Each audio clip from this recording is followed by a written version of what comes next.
Hayag soon, maayong adlaw o maayong gabi. Another day and great opportunity again to share the word of the Lord sa imuha karon. Gusto ti kaya encourage it because gusto na ko i-share sa imuha ang pulong sa Ginoo. It because mauni ang need nato ang pulong sa Ginoo. No, bukod sa mga friends nato, sa family nato or sa colleagues or peers nato nga naga-encourage sa ato kinahanglan pud nato ang pulong sa Ginoo. It because the word of God mo nang magahatag sa ato kanang comfort, no, kalipay, peace, mo nang ginahatag sa pulong sa Ginoo sa ato.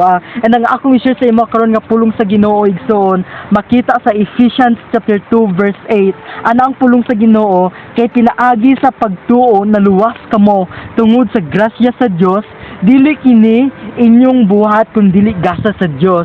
No, ginaingon niya diri ang deeper meaning ani about sa kaluwasan.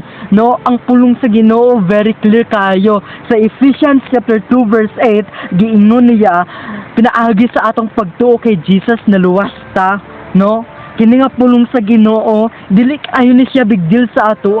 It because tuuhon nato si Jesus, no, maluwas ta and dili ni pinaagi sa atong good works. No, ayaw itugot sa imong kinabuhi nga ang imong conception ang about sa kaluwasan is tungod sa imong binuhatan, tungod ayo ka nga pagkatawo, tungod good ka or perfect ka, no, bisan tuod dili sa imong family or tungod kay naana sa imong tanan mo ang imong pagpasabot sa kaluwasan, which is magbuhat ka og maayo or matarong ka nga pagkatawo. It because the Bible says found in Ephesians chapter 2 verse 8 ang kaluwasan gina-describe niya about sa atong pagtuo jud sa Ginoo, and very clear jud kayong pulong sa Ginoo.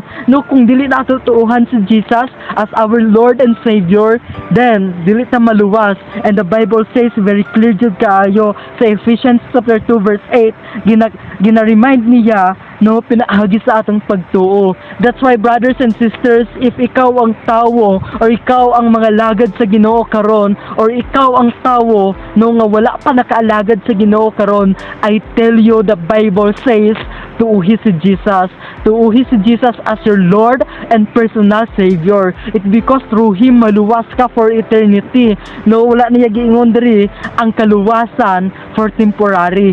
But if we follow God, no, when we follow God wholeheartedly and we have faith in Him, no, maluwas ta for eternity. And ang yang ginahatag sa ato ang kaluwasan for eternity na ana didto tanan joy, peace, no, love. Mo ang ginahatag sa kaluwasan sa ato. Brothers and sisters in Christ, in Ephesians chapter 2 verse 8, no, ginaingon niya sa ato kung unsa jud ang meaning sa kaluwasan, no, kung paano ta maluwas.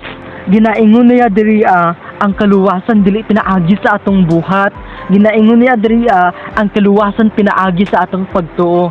That's why ayaw ka surrender sa imong pagtuo sa Ginoo. If maka-experience ka og kanang persecution, no, ayaw undangi ang imong pagpangalagad sa Ginoo, ayaw undangi ang imong pagtuo sa iyaha. It because naa sa iyaha ang seguridad, and ang kanang seguridad igsoon ayaw na sayangi.